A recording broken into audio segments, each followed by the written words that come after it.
Assalamualaikum warahmatullahi wabarakatuh. Perkenalkan, nama saya Nisa Apriliani dari kelas TIF RP24A. Pada kesempatan kali ini, saya akan mempresentasikan mengenai materi model OSI layer atau Open System Interconnection, yang dimana model OSI ini merupakan model referensi standar internasional yang dapat menjelaskan bagaimana sebuah data dikirim baik dari satu perangkat ke perangkat lainnya dalam sebuah jaringan. Nah, sebelum kita masuk ke teknis OSI, mari kita ingat bahwasannya komunikasi yang baik itu harus memiliki pesan yang jelas, benar, lalu logis, lengkap, ringkas, sopan, dan juga konkret. Nah, yang dimana begitu juga dengan komputer. Ketika ada dua perangkat yang saling berkomunikasi, maka prosesnya itu harus jelas dan juga terurut. Nah, dengan model OSI inilah semua proses komunikasi tersebut dapat diatur. Supaya mudah dipahami, mari kita bayangkan OSI layer ini seperti proses mengirim paket hadiah ke teman di kota lain misalkan. Nah, di sini kita uraikan bahwasannya data merupakan isi paketnya, lalu ada alamat itu sebagai IP address, lalu ada jasa ekspedisi, itu adalah protokol jaringannya, lalu ada jalan yang dilalui, itu adalah kabel atau gelombang WiFi. Kemudian, itu penerima membuka paket adalah aplikasi di komputer penerimanya. Nah, jadi kita bisa kesimpulkan bahwasannya data tidak langsung dikirim begitu saja, tetapi harus melalui 7 lapisan tahapan dari yang paling dekat dengan manusia, itu application, hingga sampai yang paling dekat dengan fisik, yaitu physical. Baik, kita masuk ke penjelasan lebih detail terkait 7 layer model OSI ini. Yang pertama, itu ada physical layer. Nah, physical layer ini merupakan lapisan yang menangani bentuk secara fisik data sebagai sinyal listrik, cahaya, atau gelombang radio.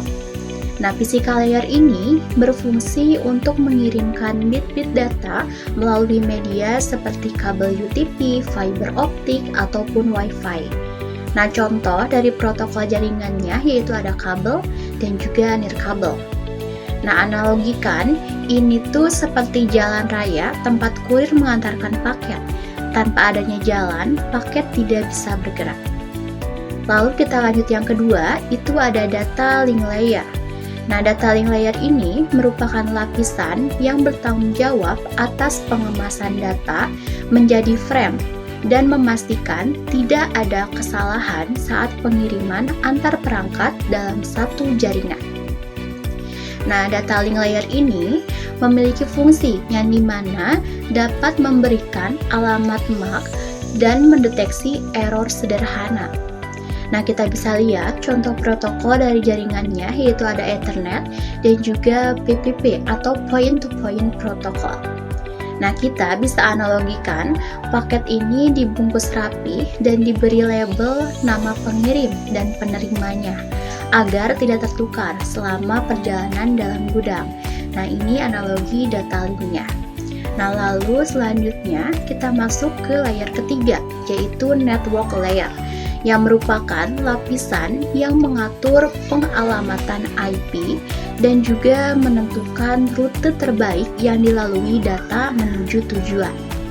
Nah, yang dimana berfungsi sebagai routing atau penentu jalur, lalu juga sebagai pengalamatan logis atau IP-nya.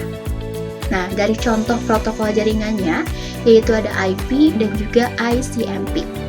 Nah, kita bisa analogikan yang dimana memutuskan kota dan alamat rumah tujuan, seperti misalkan memilih jalur tercepat di Google Maps. Nah, kita lanjut ke bagian layer keempat, yaitu ada transport layer. Nah, transport layer ini merupakan lapisan yang memastikan data terkirim secara utuh dan berurutan atau cepat tergantung kebutuhan. Nah, ini berfungsi menggunakan protokol TCP yang aman dan terurut dan UDP yang cepat tapi tanpa jaminan. Nah, contoh protokol jaringannya yaitu yang tadi TCP dan juga UDP. Nah, kita bisa analogikan untuk memilih jenis layanan ekspedisi misalkan. Nah, reguler yang aman atau kilat yang dapat cepat tapi resikonya juga tinggi. Nah, lalu yang kelima itu session layer, yang dimana session layer ini mengelola sesi komunikasi antara pengirim dan penerima agar tetap terjaga. Nah, yang berfungsi untuk membuka, menjaga, dan menutup sesi komunikasi. Nah, contoh protokol jaringannya yaitu ada NetBIOS dan juga PPTP. Nah, kita bisa analogikan seperti saat kita dan teman sepakat kita gitu untuk sedang berbicara melalui telepon dalam satu sesi. Nah, itu termasuk session gitu. Lalu yang keenam itu presentation layer, yang dimana presentation layer ini merupakan lapisan yang menerjemahkan data ke dalam format yang bisa dimengerti perangkat penerima, yang dimana berfungsi sebagai enkripsi, deskripsi, kompresi, dan juga sebagai konversi format. Nah, contoh protokolnya yaitu ada JPEG, MP4, SSL, atau TLS. Nah, kita bisa analogikan ini menerjemahkan isi paketnya agar bisa dipahami. Misalkan, label bahasa asing, kita bisa ubah ke bahasa penerimanya. Lalu selanjutnya yang terakhir itu layer ketujuh, itu adalah application, yang dimana application ini merupakan lapisan teratas yang langsung digunakan oleh pengguna melalui aplikasi, misalkan seperti WhatsApp, email, ataupun browser, yang dimana berfungsi untuk memberikan antarmuka atau interface interaksi dengan penggunanya. Lalu di sini ada contoh protokol jaringannya, yaitu ada HTTPS, HTTP, FTP, dan juga SMTP. Nah, kita bisa analogikan, misalkan saat teman kita membuka paket dan menikmati hadiah yang kita kirimnya. Nah, mungkin untuk secara detailnya dari 7 layer itu seperti itu. Nah, lalu di slide ini untuk mengingatkan urutan model OSI. Di sini ada sebuah kalimat yaitu please do not throw sausage pizza away, yang dimana P-nya itu merupakan physical, D-nya itu data link, lalu N-nya itu network, kemudian T-nya itu transport, lalu selanjutnya itu S-nya itu adalah session, kemudian P-nya merupakan presentation, lalu A-nya merupakan application.